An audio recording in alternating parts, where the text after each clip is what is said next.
Welcome into the Top 5. I'm Paul Catalina of Paul Catalina's Top 5. I know, shocking, right? Top 5 teams that make a jump, brought to you by Flag and Anthem. Go to flagandanthem.com. Use our promo code 365sports for a discount at checkout. Number 5, Florida. This kills me.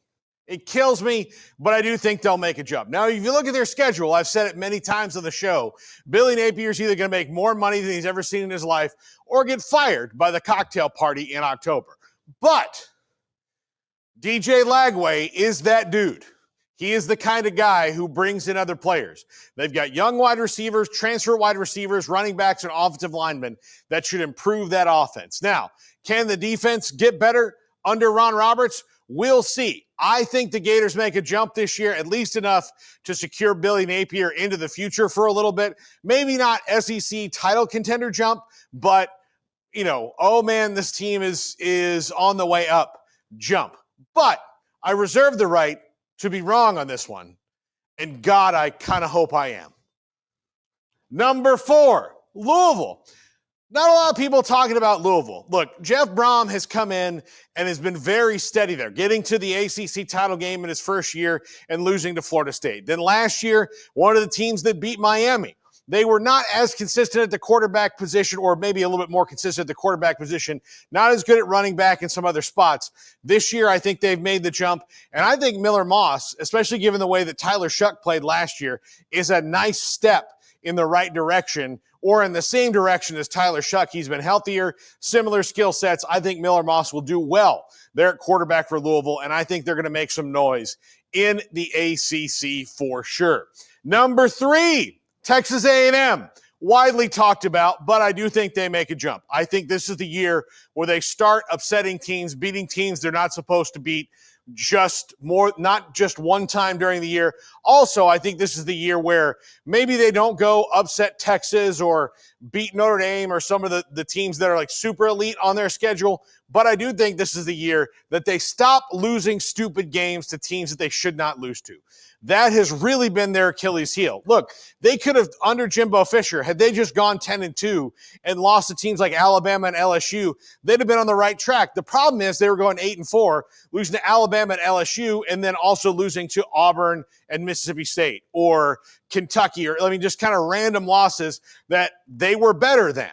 So you shouldn't lose those games. Beat the teams that you're definitely better than, and things will be better. I think this is the step forward they take under Mike Elko this year. And now look, these teams are not necessarily national championship contenders, but I do think they make a jump onto the scene in 2025. Number 2, Utah.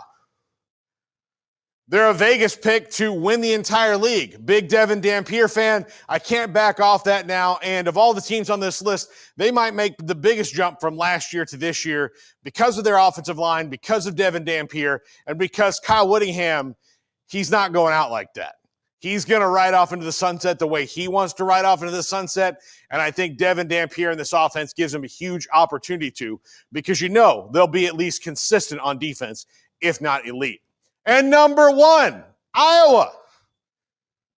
Best defensive team year in, year out in the country under Phil Parker, the defensive coordinator.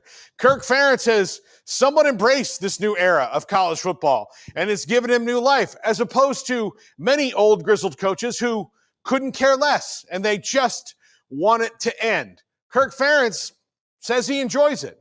They went out and got a quarterback who's thrown the ball all over the yard at the FCS level, and Mark Gronowski. He is a very good player at the FCS level. I think he translates really well into the Big Ten. I think he translates really well into an Iowa offense that will protect him and give him opportunities. I think they're a little short on superstar playmakers, but I think with the kind of football that they play in Iowa, it will be negligible compared to other teams that need to make this kind of a jump. Because of their defense, because they actually have a quarterback who can walk and chew gum and not choke on it, Mark Gronowski, I think this is a team that is a very, very tough out in the Big Ten and might take down one of their elite opponents this year. I would not be surprised. That's been Iowa's problem. They beat everybody they're exactly supposed to beat, but when they play against the elite teams in the league, the Penn States, the Ohio States, the Michigans, they get worked. I bet you they take an elite Big Ten team down this year. That's what I'm saying. I'm not crazy. You're crazy. And we're crazy for Andrew Villade's polls. He's back from the woods, people. Smokey, tell the people what they've won.